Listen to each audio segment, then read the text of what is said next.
Olá, pessoal, boa noite. É um prazer imenso estar aqui com vocês em mais um ICO Series.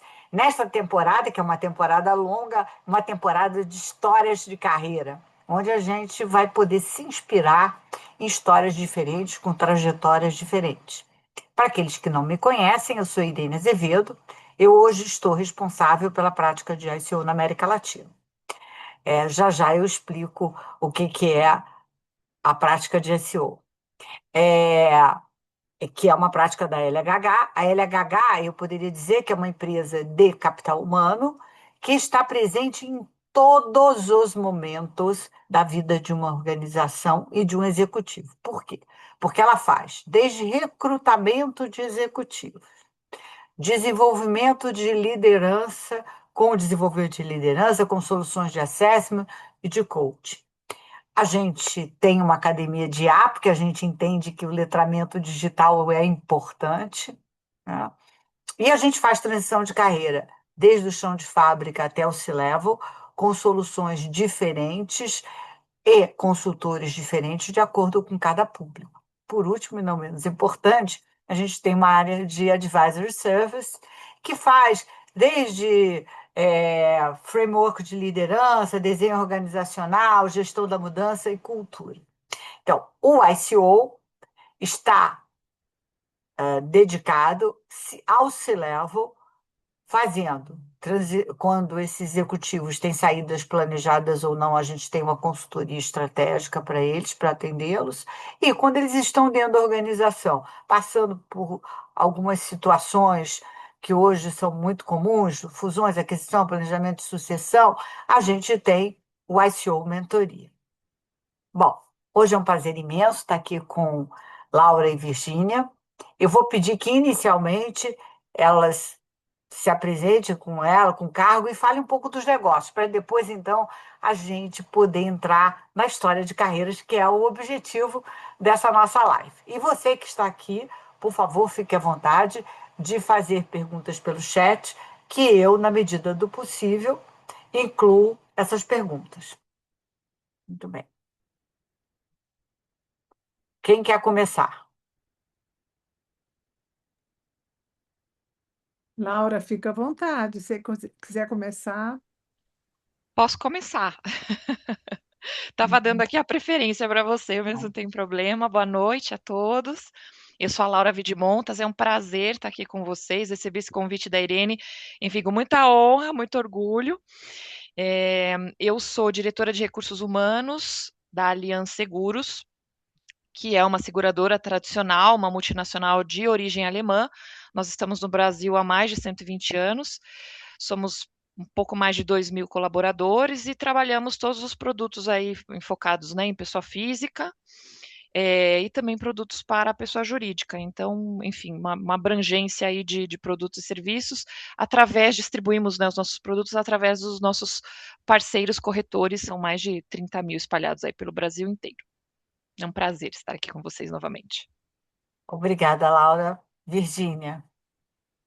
Bom, eu sou Virgínia Vilescusa Bamonde, trabalho na organização GS1 Brasil, que é a Associação Brasileira de Automação, há 29 anos. Desses 29, 14 como CEO, passei pelas áreas de negócios, de comunicações, de eventos, marketing. A GS1 Brasil é uma organização que está presente no Brasil há mais de 40 anos, no mundo há mais de 50 anos. O nosso carro-chefe, para quem nos conhece, todo mundo fala isso, mas nós somos muito mais do que isso. Nós trabalhamos com a identificação de produtos locais, enfim, por onde um produto passou ou vai passar. Hoje, estamos muito vinculados ao que seria o código de barras, mas isso está tendo uma transição, que eu posso até falar um pouco mais tarde. Somos no Brasil, mais de 60 mil, 60, quase 62 mil associados, empresas associadas, desde micro e pequenas empresas até empresas de grande porte.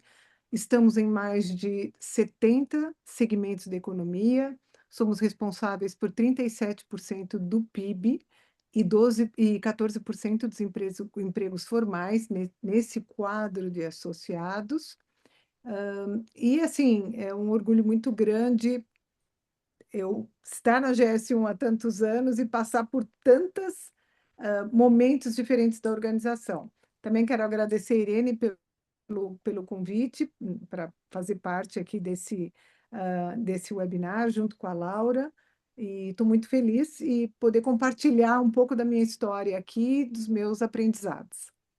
Eu, como estava falando antes de começar a live, né, com elas, que a história da Virgínia é uma história hoje que poucas pessoas conseguem contar uma história de quase 30 anos numa mesma organização, então vai ser riquíssimo a gente ouvir essa história, e é para isso que a gente tem esse webinar, né, para a gente poder entender o que movimentou cada pessoa, o que impulsionou, o que elas tiveram que fazer diferente para chegarem onde chegar.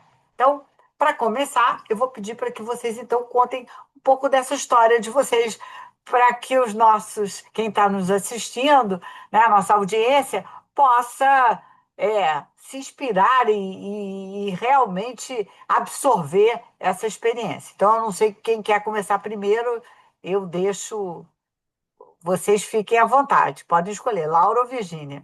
Vou Ah, a deixar gente os está mais interessado jovens na Virgínia. começarem. Ah, Se quer deixar os mais velhos, né, começarem. Tudo bem, vamos inverter. Bom, vamos. é, eu comecei a trabalhar com 16 anos no que seria a antiga Varig, Linhas Aéreas, que era uma das maiores empresas aéreas do mundo, eu acho que foi um ícone para o mundo inteiro. Comecei muito jovem, naquela época a gente trabalhava cedo, sem problema nenhum, né? Passei pela área depois para um segmento de químicos, depois de metalurgia e mineração, moda, telecomunicações, até que em algum momento essa empresa de telecomunicações, para resumir um pouco a história, ela fechou atividades em São Paulo e ia para o Rio de Janeiro. Nessa altura, eu já estava com uns 35 anos, eu era gerente geral dessa empresa e falei, não posso ir, eu tinha uma filha pequena, e falei, bom, eu não vou, né? Eu fico aqui em São Paulo, vou procurar outra colocação. E nesse momento eu tenho, sei lá, se é que a gente pode dizer um toque, ou sei lá o que a gente pode dizer, eu queria me recolocar em 3 meses no máximo. Eu teria que me recolocar até dezembro dentro da minha concepção do que eu deveria, até porque as contas continuavam a cair, né? E aí comecei a procurar, enfim, passei por alguns processos, tinha um que era da minha preferência, mas apareceu a GS1, na época era a EAN, era uma associação sem fins lucrativos. Eu me lembro que eu falei, puxa vida, associação não, deve ser um ritmo totalmente diferente de empresa, uma coisa muito lenta. Mas aí eu pensei, poxa, eu preciso trabalhar. Os outros processos iam sair a resposta no ano seguinte, e isso era incerto, né? Falei, bom, vou me recolocar o antes possível para pagar minhas contas. E a posição era de secretária executiva trilingue, e eu abracei a oportunidade e comecei. Estou até hoje lá. Eu vou dizer que eu tive diversas oportunidades, mas é importante a gente dizer que a gente tem as oportunidades, mas a gente tem que estar preparado, tem que estar estudando, sendo curioso, e acompanhando os tempos e movimentos, né? Para poder estar, simplesmente a gente brinca, né? Que tem uma expressão que eu ouço muito, que o cavalo encilhado às vezes passa, e se a gente não tiver preparado, a gente não consegue montar. Então, eu acho que foi uma conjunção, e foi sem, assim, pensar, porque o que eu queria era. Está no mudo, Virgínia. Sim, aí entrei na GS1, comecei como secretária executiva trilingue, em seguida eu já fui para uma coordenação de revista na área de comunicação, abracei a área de eventos, aí fui para a gerência de eventos internacionais, comunicação, fui para a área de.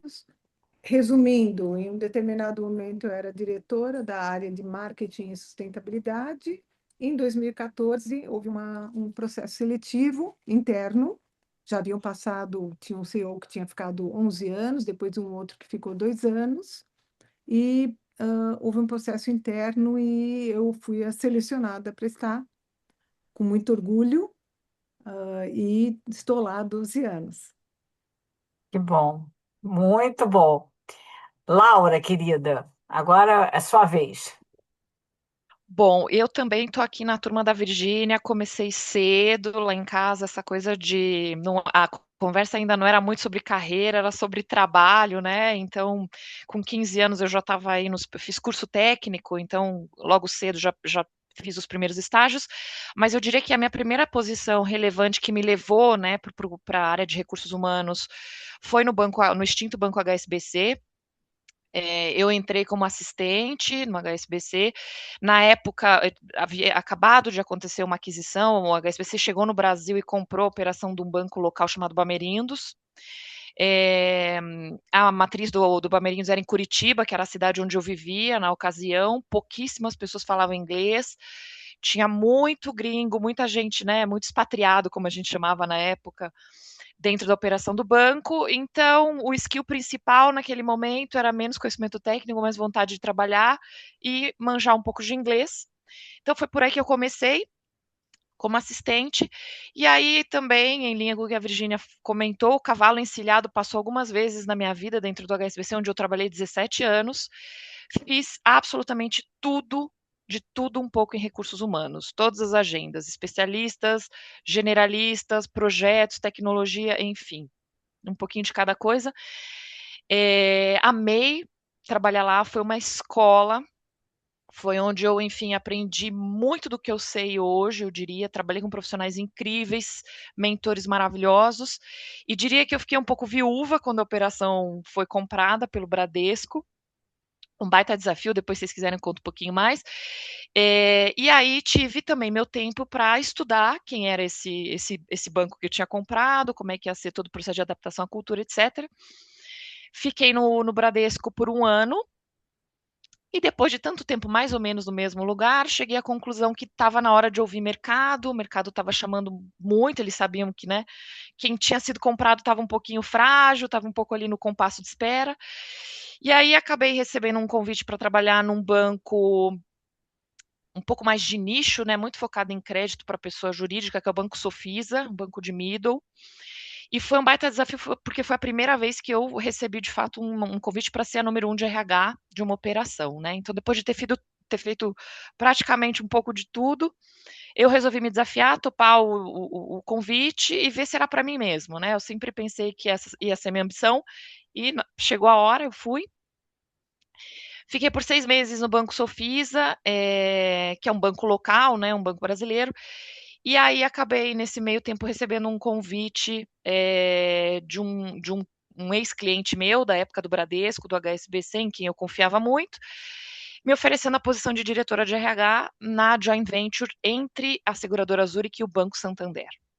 Então, era voltar para o ambiente de multinacional, que muito me encantava, era um pouco da minha escola, um modelo de joint venture, que era um modelo de negócio que eu desconhecia, com todo um desafio de cultura para desenvolver, e eu, com o coração na mão, porque sair de uma empresa depois de 6 meses, para mim, foi uma decisão difícil, mas Difícil. topei. Na Zurich Santander fiquei por 8 anos, então também fiz um ciclo que eu julgo completo, muito trabalho entregue, muita construção, a companhia cresceu muito nesse período. E estava lá feliz da vida, enfim, adaptada, eu diria até que já um pouquinho na zona de conforto. E aí o mercado me chamou de novo, que foi quando a Allianz me fez o convite para também assumir uma posição de diretora de RH, comunicação, sustentabilidade. Um desafio tremendo, que também tinha a ver com cultura, com transformação, enfim, mexer na cozinha, que também é uma coisa que eu gosto muito, rever processo, reorganizar. E eu aceitei esse desafio um ano atrás, então também tem sido uma coisa maravilhosa, um modelo de negócio que, embora eu conhecesse um pouco de trajetória em banco, uma seguradora independente opera de uma maneira bem distinta, né? Um modelo de distribuição distinto. Então, também aprendendo muito, muito feliz, muito satisfeita. É, e aí, com isso tudo, lá se vão quase 30 anos de carreira em recursos humanos. Um pouco esse é o resumo da história. Que bom. É interessante porque nós três, as três começamos como assistente, uma trilingue, outra bilíngue, nós duas bilíngues, né? Também foi o inglês que me levou a trabalhar na IBM, né? É, muito bom. Mas eu queria, então, voltando ao início de carreira, né? Como é que esse início de carreira de vocês influenciou vocês para vocês chegarem até aqui? Eu vou pegar essa, tá, Virginia? Continuando aqui de onde eu É. estava, que Vai assim eu não lá. esqueço meu É. raciocínio. Para mim, Irene, eu diria assim, tem duas coisas que para mim são fundamentais, né? Que vem bem desde cedinho, como eu falei para vocês, eu comecei muito jovem. Na minha casa, o tema não era carreira, o tema era trabalho, né? Então, meu pai sempre foi esse cara que falou muito do trabalho, sempre trouxe o mundo do trabalho para dentro de casa. E eu venho de uma estrutura familiar onde todo mundo sempre trabalhou muito, inclusive as mulheres. Então, as minhas avós, então vocês façam a conta, eu sou bem 40 a mais.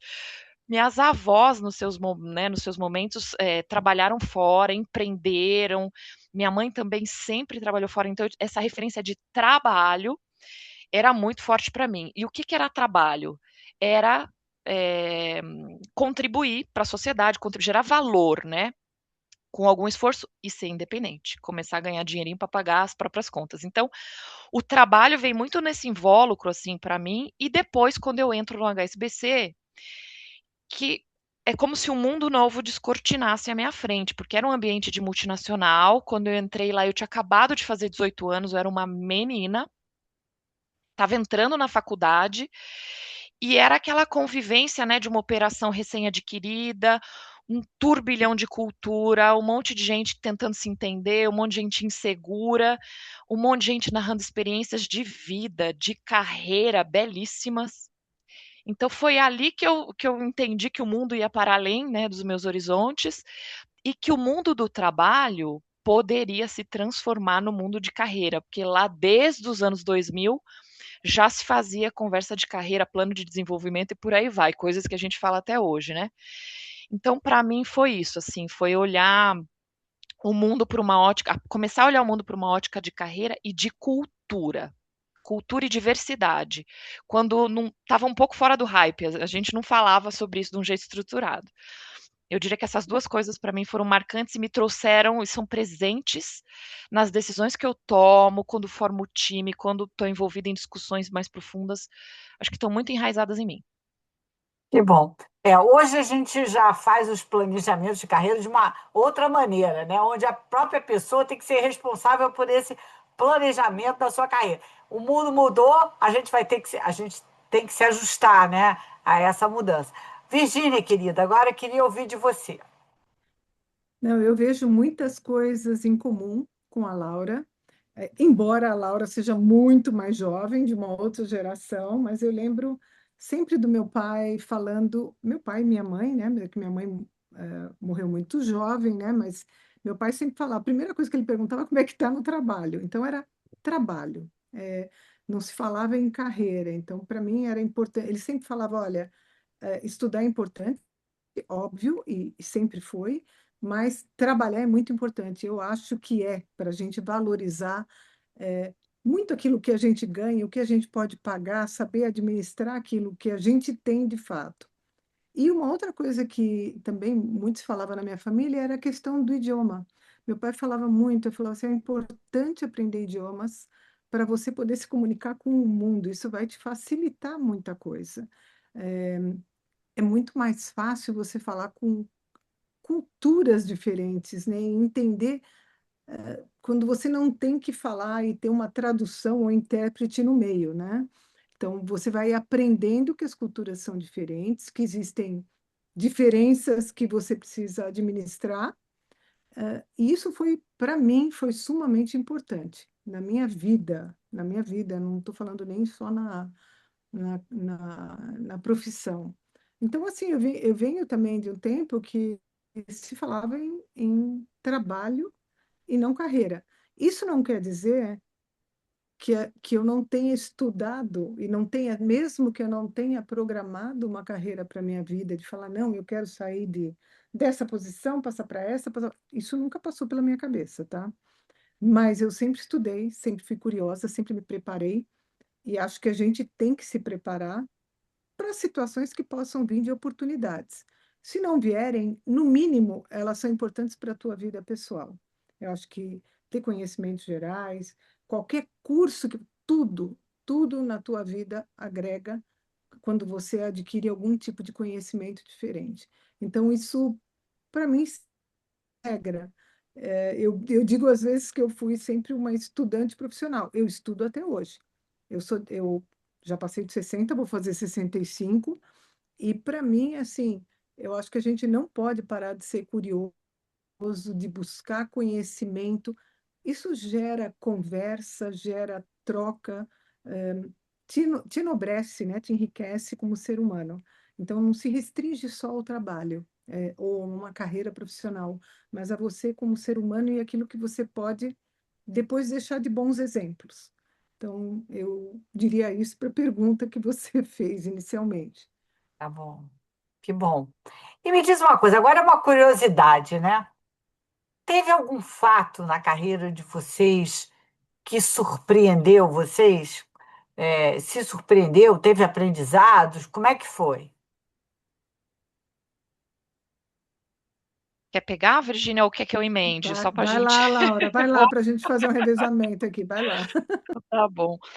Eu diria, eu tenho, Irene, eu não sei se a palavra me surpreendeu, mas eu acho que tem dois tipos de coisa que fazem da gente profissionais diferentes, né? Para usar a palavra que a Virginia usou, nos enobrecem.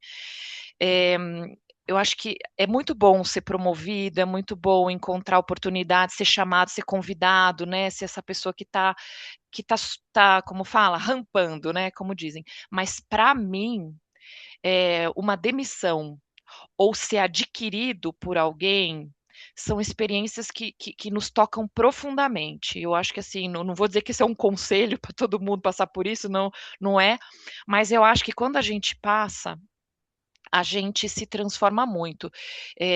Então, para mim, que sou uma pessoa de recursos humanos e, obviamente, que acompanho o movimento de mercado, sempre que se falava de uma aquisição, uma fusão, etc., e eu mesma entrei num banco que tinha sido recém-comprado, né?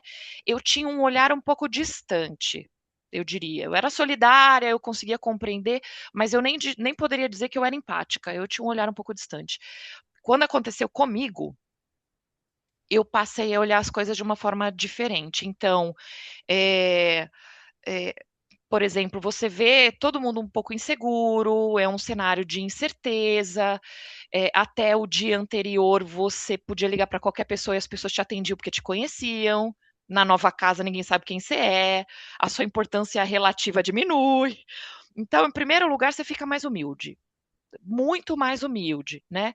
Essa coisa de você ter que entender um outro cenário, quem são os novos stakeholders, como é que aquele negócio opera, né? Então, também aprendizados inúmeros, né? Então, para mim, vai um pouco por aí, assim, você tem que voltar, sabe assim, para o jardim de infância e se colocar num lugar. Eu tive um gestor que falava uma expressão que eu achava muito curiosa, que é pato novo não mergulha fundo, né? Então é isso, você volta para um lugar que aqui ninguém me conhece, temos que começar a reescrever essa história do zero e conquistar confiança. E eu acho que isso ensina muito para um profissional. Então, para mim, é isso. E tinha um outro lado da moeda, que é para quem trabalha em RH, que ao mesmo tempo que você está sentindo tudo isso, porque você também, a gente fala, RH também é gente, né? A gente Lógico. está no meio desse turbilhão, as pessoas às vezes acham que não. A gente também sente tudo isso, né?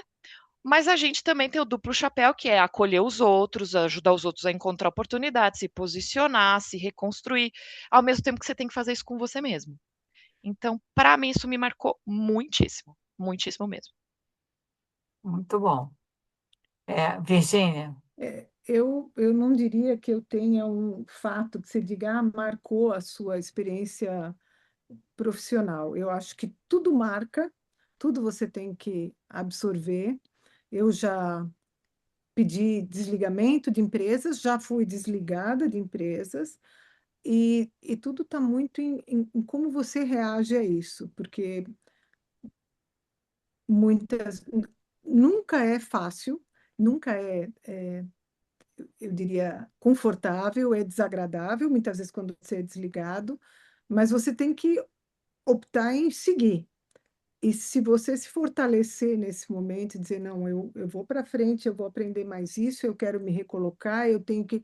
Você tem que arranjar dispositivos que te joguem para frente, porque senão você passa uma vida lamentando muitas coisas e ficando frustrado por coisas que você tem condição de reverter, porque a vida não é aquele ideal que às vezes você cria.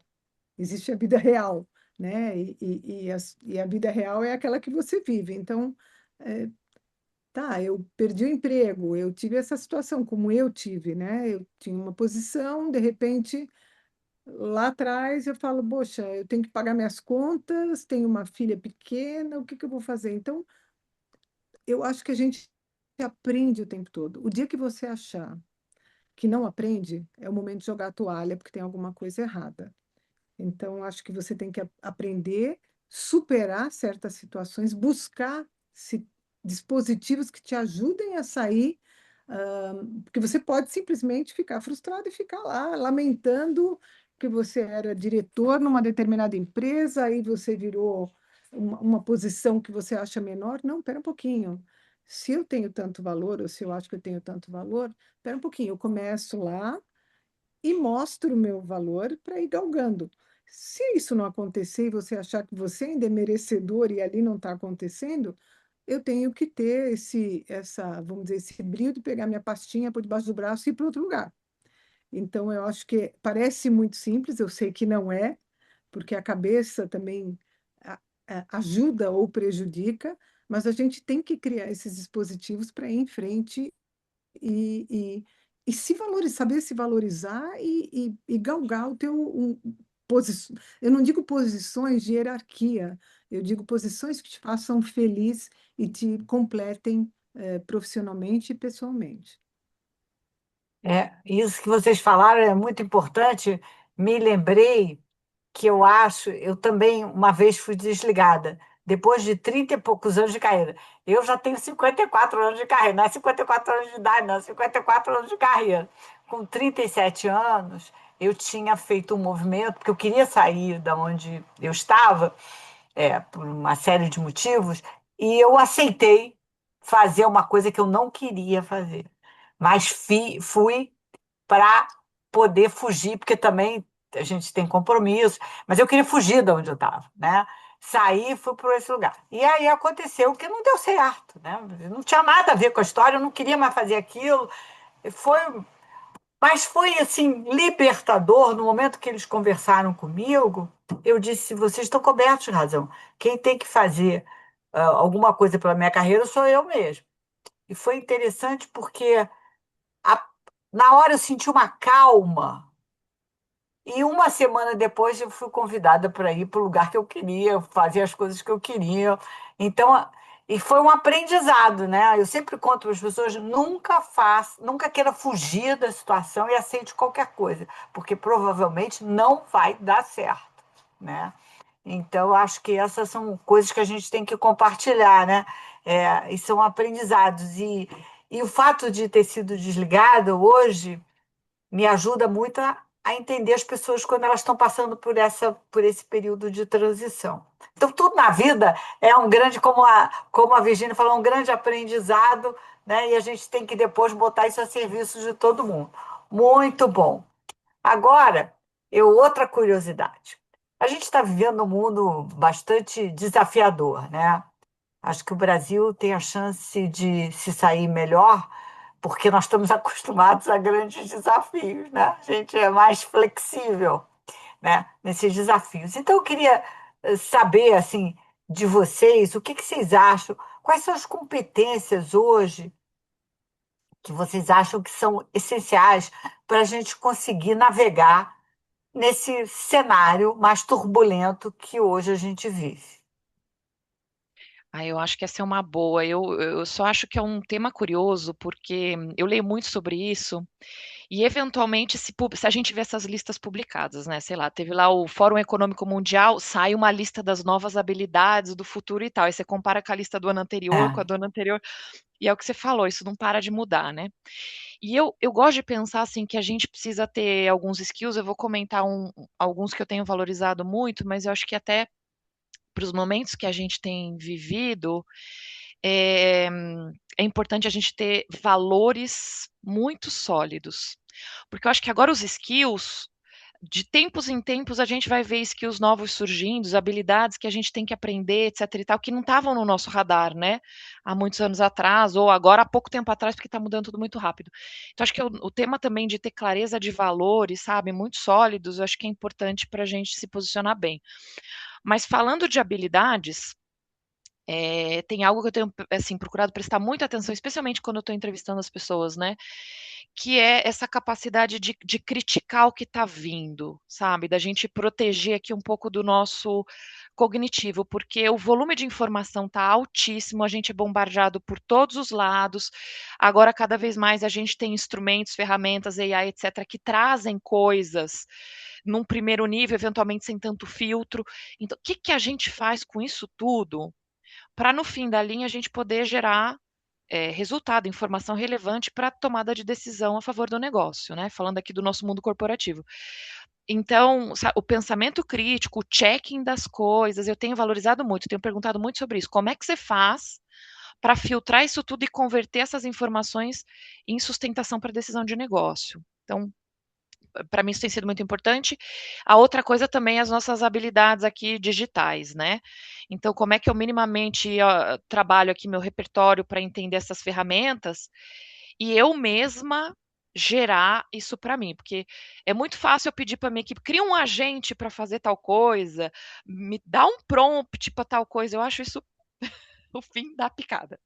É a gente que tem que saber criar essas coisas, esses assistentes, essas coisas que ajudam a gente a fazer o trabalho melhor. Porque também, se nós não estamos dando exemplo para o time que está atuando, acho que fica muito feio, né? Então, se atualizar aí nos repertórios digitais, AI e produzir, e eu acho que essa cada vez mais refinar pensamento crítico para a gente não consumir coisas mais ou menos prontas que parecem ok e no final vai levar para a decisão incorreta. Ótimo, muito bom. E você, Virgínia? Eu acho assim que a gente tem, logicamente, a gente fala de uma que é sempre importante, que a gente precisa ter a resiliência, né? Mas eu acho interessante, vou citar uma frase aqui do Malan, né, do economista Malan, que ele falava que no Brasil até o passado é imprevisível e que o brasileiro ele navega muito bem nesse mar de incertezas, né? Diferente do que o mundo, por exemplo, a União Europeia, os Estados Unidos e tal, que sempre tiveram mais previsibilidade em tudo o que ia acontecer. Mas nessa linha, hoje, qualquer país está Do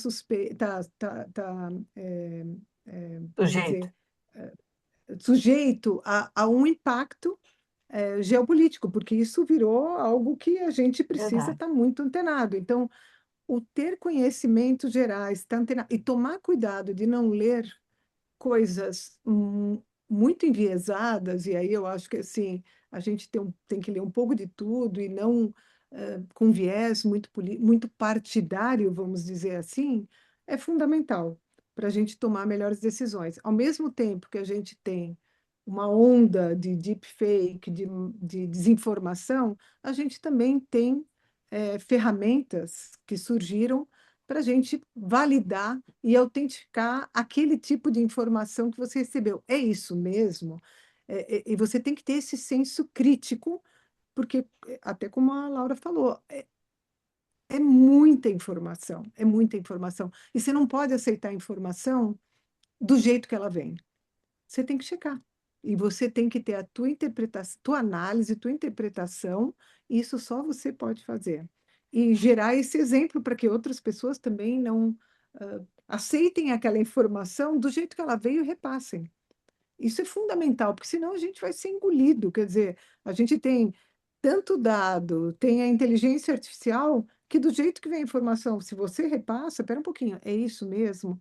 Deixa eu validar com uma ferramenta que me autentique que essa informação é verdadeira ou não. Isso vai moldando melhor o teu senso crítico, tua interpretação, a tua própria inteligência, porque senão a gente acaba emborrecendo, né? Então tem que tomar muito cuidado com isso.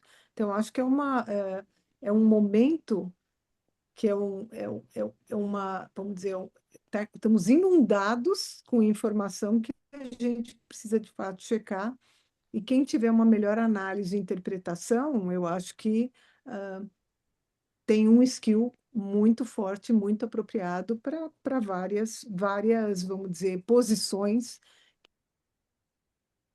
Interessante, Virgínia, você ter falado sobre resiliência.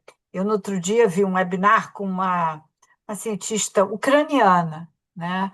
E ela fala sobre resiliência, não naquele sentido que a gente fala de que o elástico volta, né? E tem que volta melhor. Ela diz o seguinte, que ela contando a história da Ucrânia e de algumas empresas ucranianas, que a resiliência era a capacidade de você continuar andando,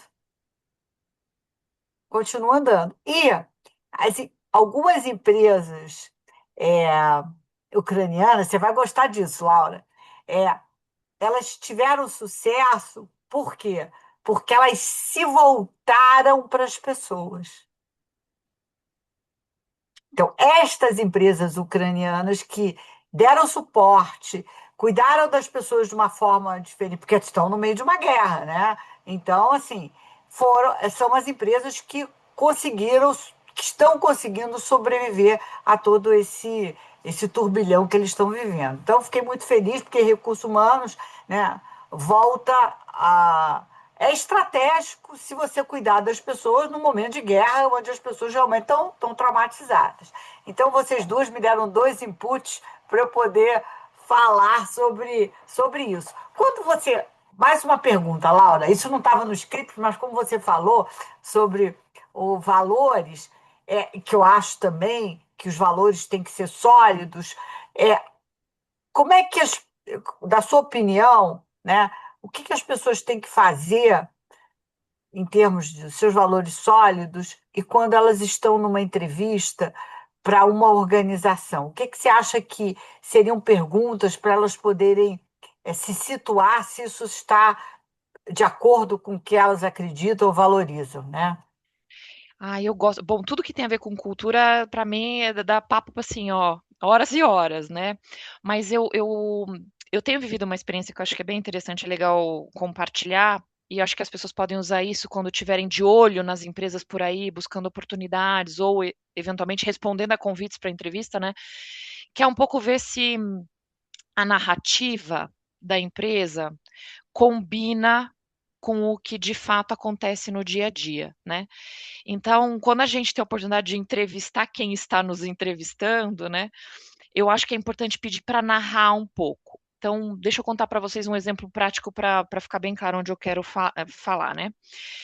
A gente tem ouvido até depois da NR1, etc., muito sobre o tema de bem-estar, saúde mental, saúde, etc. e tal, né, dentro do ambiente de trabalho. Risco psicossocial, etc. E aí eu estava fazendo essa provocação dentro lá da Allianz, e a gente falando, né, puxa, nós somos uma empresa, nós somos patrocinadores dos Jogos Olímpicos e Paralímpicos. Nós patrocinamos vários atletas brasileiros de diferentes modalidades, né? Então, tem dentro da cultura global da companhia esse tema do esporte, né, como veículo, como, enfim, como valor mesmo, né, as lições que a gente tira do esporte e também o tema de saúde. Então, todas as vezes que a gente promove, por exemplo, eventos de reconhecimento com os corretores que tiveram uma melhor performance, ao invés da gente se trancar numa sala para ficar mostrando PowerPoint e falando de produto, de serviço, de número, a gente traz essas pessoas para momentos de promoção de saúde e bem-estar. Então, os nossos eventos são recheados de inúmeras práticas. Quem gosta de nadar vai nadar, quem gosta de spinning faz spinning, quem gosta de yoga faz yoga, quem gosta de jogar tênis joga tênis. Então, sempre tem atividades desportivas ou de promoção de saúde, bem-estar e saúde mental, né? Com os nossos parceiros. A gente quer que eles vivam isso, porque você só performa se você estiver bem. Quem está mal não entrega, né? E para os funcionários a mesma coisa. Então, nos eventos que a gente promove, sempre tem interações dessa natureza. Vira e mexe, a gente pega uma manhã de trabalho e leva todo mundo para correr em algum lugar. Então, essas coisas precisam casar. Não basta só eu patrocinar, colocar grana em alguma coisa, mas o que é que eu estou fazendo na prática? Então, acho que esta pergunta é poderosíssima. Se para você, se um dos teus valores é realmente se cuidar, é saúde, é bem-estar, e você está disputando uma posição em algum lugar, você tem que perguntar como é que a empresa, não só como ela narra, mas como ela promove isso no dia a dia. Essa conversa tem que casar. Perfeito, perfeito, muito bom. Muito bem. Agora as duas, né, tanto Virgínia quanto Laura, entrevistam pessoas, né? Olha aí, o pessoal gostou, botou até um coraçãozinho. É, entrevistam pessoas. Vocês acham que quando vocês estão entrevistando, vocês querem entender as competências, os skills, os comportamentos ou a experiência, o que a pessoa passou é importante, ou os dois são importantes? Queria ouvir de você. Virgínia, agora começa por você. Irene, eu te diria assim, a experiência é importante, sim, mas os comportamentos, a meu ver, são mais importantes. As atitudes, da pessoa. É muito difícil, numa entrevista, você captar isso. Numa só entrevista, duas, até três. Você pode até ter um feeling. Eh, mas muitas vezes o que acontece? O currículo é muito bonito, né? Você tem um currículo ali com muitos aprendizados, muitos cursos, treinamentos, MBA, tal, tal, tal. O dia a dia mesmo, a gente só vê na prática, né? Então, eu diria assim, que se eu pudesse, né? Se eu reconheço isso, que é muito difícil, de novo, mas atitudes no momento de uma entrevista que sejam muito autênticos e que sejam, estejam em consonância com a filosofia da organização, para mim, é muito mais importante isso, e depois vamos ver a parte técnica, que eu posso prover cursos, treinamentos, enfim, tudo isso vem depois. Porque o inverso, eu posso ter um currículo maravilhoso, e às vezes em pequenos comentários, porque as pessoas.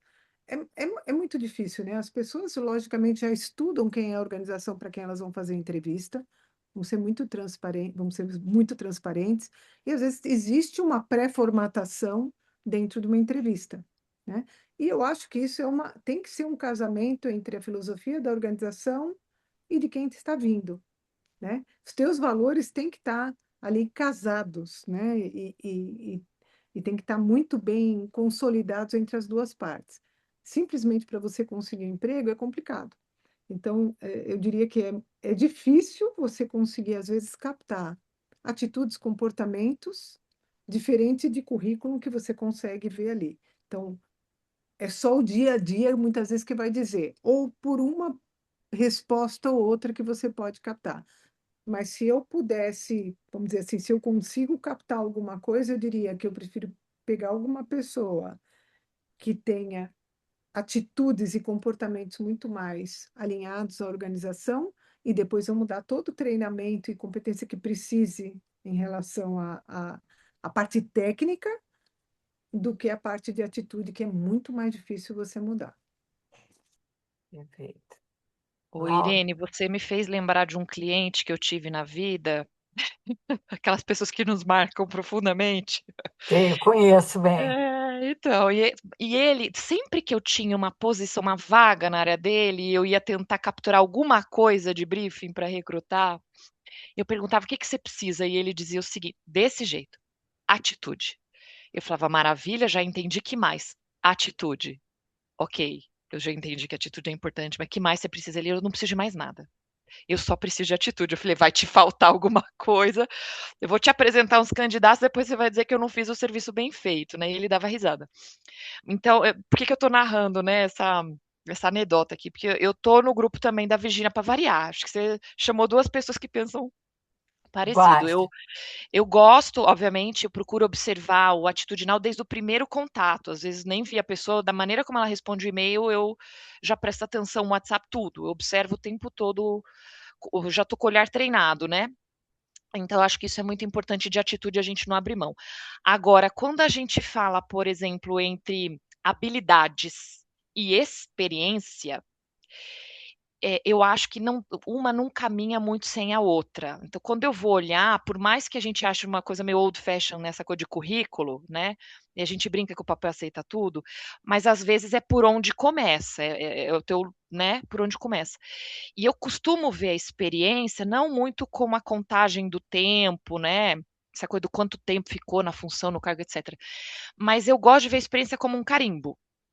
Então, dependendo do que eu preciso, por exemplo, para dar uma situação concreta, né? Sei lá, eu vou contratar alguém, um contador. Preciso de alguém que vai assinar meu balanço. Bom, eu sou uma empresa multinacional que opera no sistema contábil local, um sistema IFRS com reporte para a matriz, um nível de complexidade. Então, é óbvio que eu vou atrás de alguém que no seu currículo, na sua trajetória, tenha passado por lugares, porque acho que as casas por onde a gente passa também, né, andam junto conosco, que me deem a tranquilidade de que essa pessoa pode assinar um balanço de uma companhia de, enfim, XB, né, de prêmio, X milhões de resultado. Então, para mim é isso, um pouco a experiência, os lugares por onde a gente passou e os cargos que a gente ocupou, eles devem funcionar como o carimbo que ajuda a narrar um pouco sobre as habilidades que a gente adquiriu, como é que a gente pôs essas coisas em prática e tudo mais, né? Então eu vejo assim muito complementar. Agora, de atitude a gente não pode abrir mão. Isso é verdade. E eu acho que o processo de recrutamento e seleção, ele deveria ser um pouco mais longo, né? Como um namoro, né? Para que você possa conhecer as pessoas e o contrário também, para que as pessoas possam conhecer a organização também, né? Porque eu sempre digo, olha, você não tá, não é, você tem que recrutar a sua empresa também, né? Tem que fazer perguntas para você ver se você quer trabalhar nessa organização, né? Então, é um processo um pouco mais longo, né? E você falou uma coisa que eu acho fundamental. O os detalhes são importantíssimos, tanto para você olhar o candidato, quanto o candidato olhar para a sua organização. São pequenos detalhes. É como a recepcionista fala com você. Se você teve que remarcar ou desmarcar várias vezes aquela reunião, né?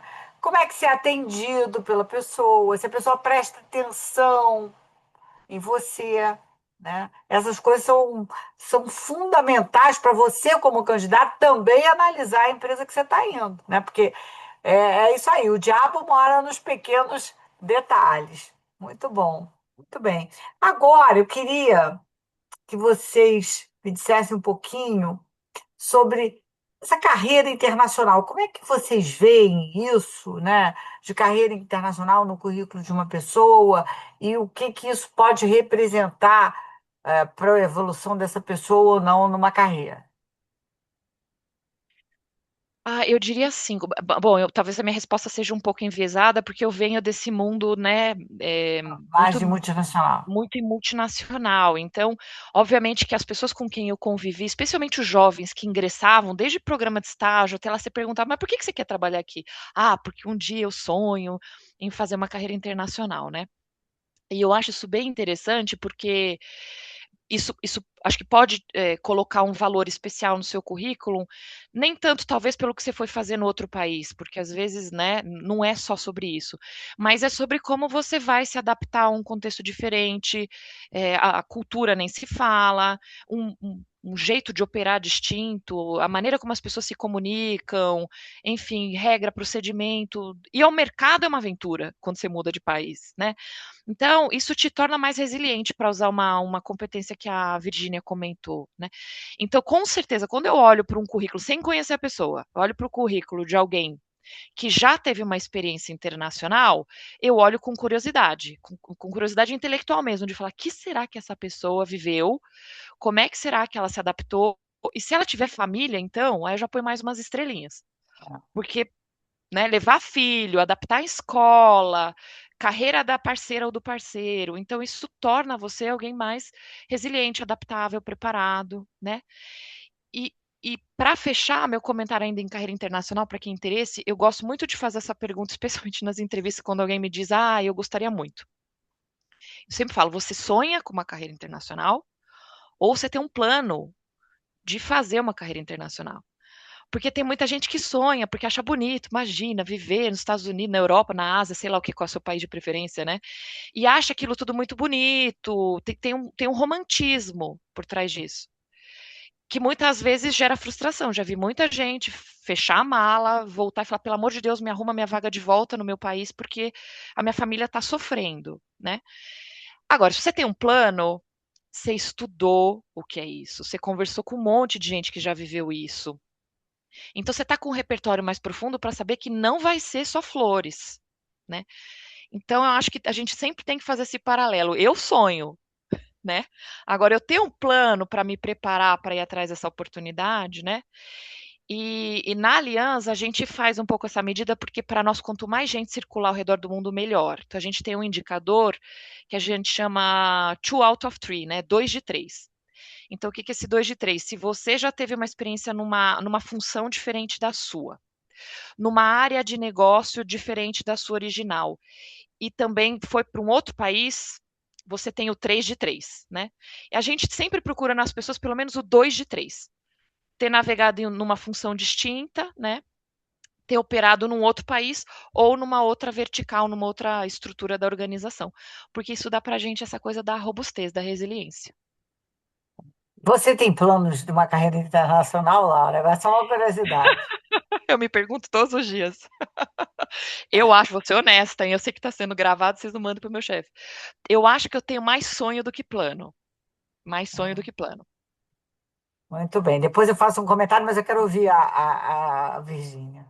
Vou te contratar para me ajudar, Irene. Tá bom. Não precisa contratar, basta um papo com uma amiga, né? Irene, eu diria que assim, mais do que uma carreira internacional, é importante ter uma experiência internacional.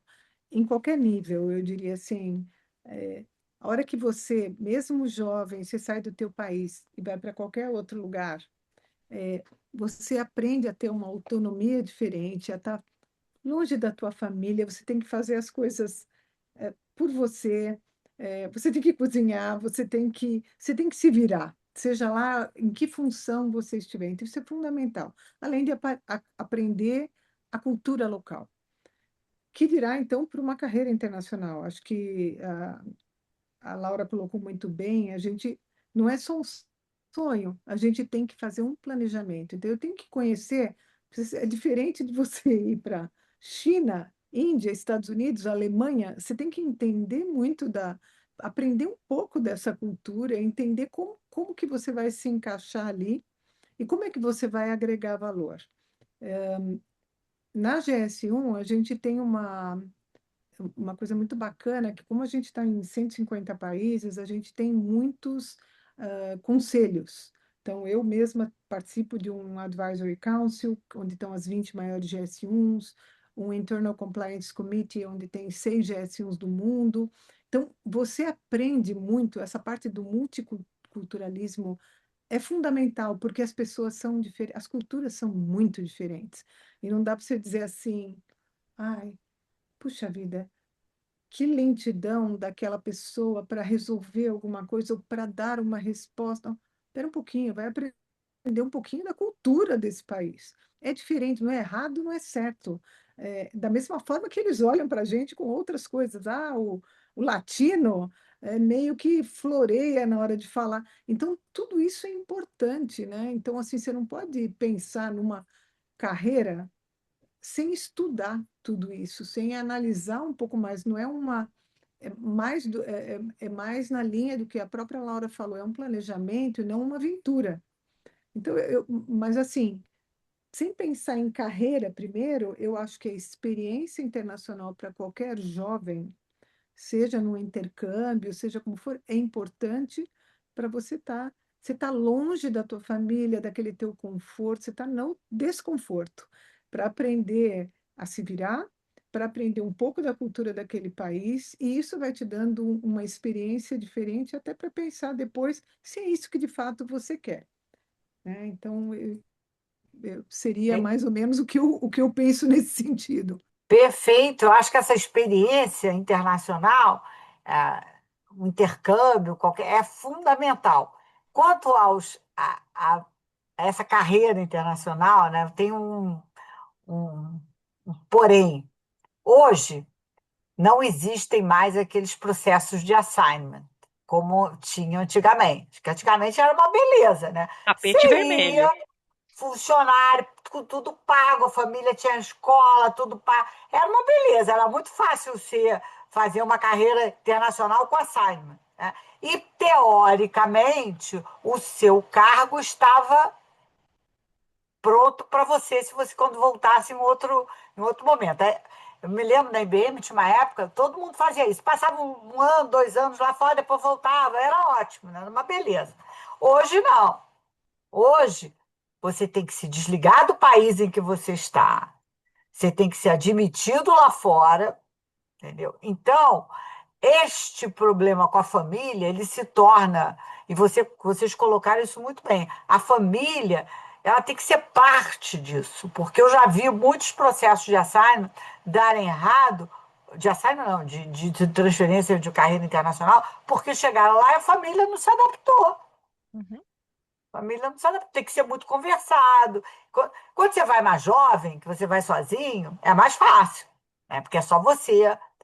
Mais velho, você tem que pensar bastante. Tem a sua família e você tem que pensar o seguinte: como é que você vai fazer se você tiver que voltar? Porque provavelmente para a sua organização você já não vai conseguir mais.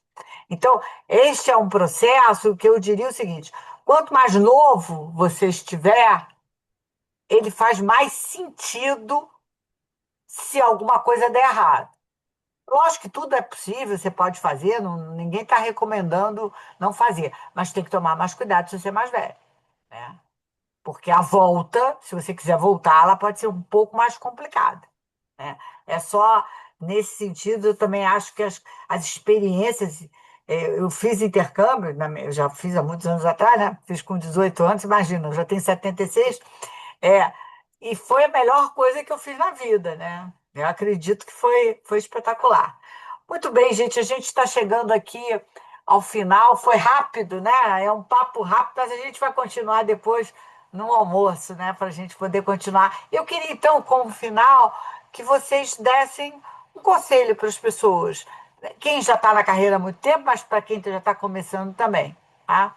E aí eu deixo vocês, quem quiser falar primeiro. Ai, essa é bem profunda, hein? Um Vai conselho. você, Laura, que você é mais É, jovem.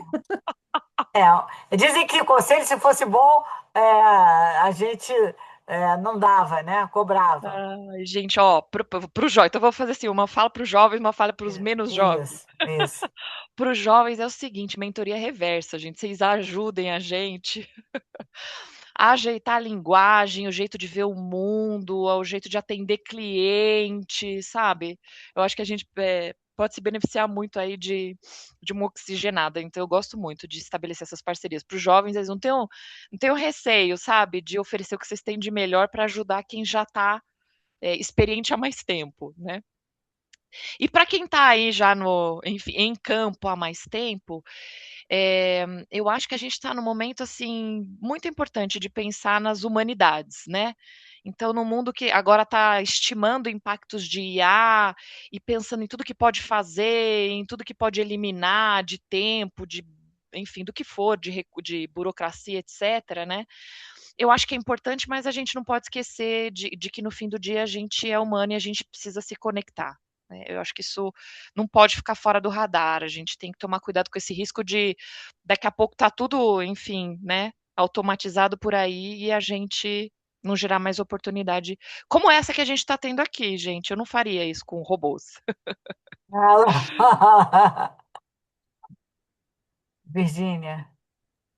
Olha, é difícil, como você falou, né? Conselho, né? Se fosse bom, a gente vendia, né? Mas eu diria, em causa, vamos dizer, com a experiência que eu tive, acho que ser curioso, né? Conhecer os processos de diferentes áreas, diferentes empresas, ser determinado, eu acho que tem que tomar cuidado para a gente não desistir antes de ter eliminado todas as possibilidades. Ah, não dá, não, pera um pouquinho, você já tentou tudo o suficiente, então acho que isso é importante não se frustrar assim rapidamente, falar, não, eu tentei tudo isso, tudo, tudo, tudo. O autoconhecimento eu acho fundamental. Uma coisa que a gente tem trazido para a GS1 até é um treinamento de filosofia para líderes, para buscar também um pouco mais, lógico que isso vai mais profundo quando a gente fala, mas também ter autoconhecimento, né? Eu sei que para a gente mais jovem é mais difícil, mas eu acho que é um processo. E não pensar tanto, eu ainda te diria hoje, não pensar tanto em carreira, mas sim o que você pode agregar no teu trabalho, em que função você estiver. Como é que você pode entregar o melhor trabalho dentro daquela função que você está exercendo. Então, eu acho que é isso que pode te dar um determinado protagonismo, um determinado, vamos dizer, se ressaltar entre outras pessoas, mas não pensar só em carreira em que eu preciso hierarquicamente galgar posições. Eu acho que isso acaba deixando a pessoa muito formatada demais. Isso não quer dizer, vou falar de novo, que a gente não precise o tempo todo estar pensando em estudar, em buscar conhecimento, cada vez ter mais conhecimento em diversas áreas, mas não se prender em que a carreira tem que, eu tenho que galgar isso e aquilo, porque às vezes você pode ser muito feliz exercendo uma determinada função e entregando aquilo de melhor que você pode entregar. Ótimo. Eles estão perguntando um livro que tenha influenciado a carreira de vocês. Eu estou aqui, eu estava vendo, tinha um livro, eu preciso achar aqui, que é, eu conheço em inglês, What got you here won't take you there. O que fez você chegar até aqui não te levará para o futuro, né? Esse é um livro, eu estou aqui tentando olhar na internet aqui quem foi que escreveu, né? Eu esqueci o nome dele. A minha idade, de vez em quando, eu esqueço os nomes, mas me perdoe. É, Peraí, deixa eu achar aqui. É, Peraí. É, uma-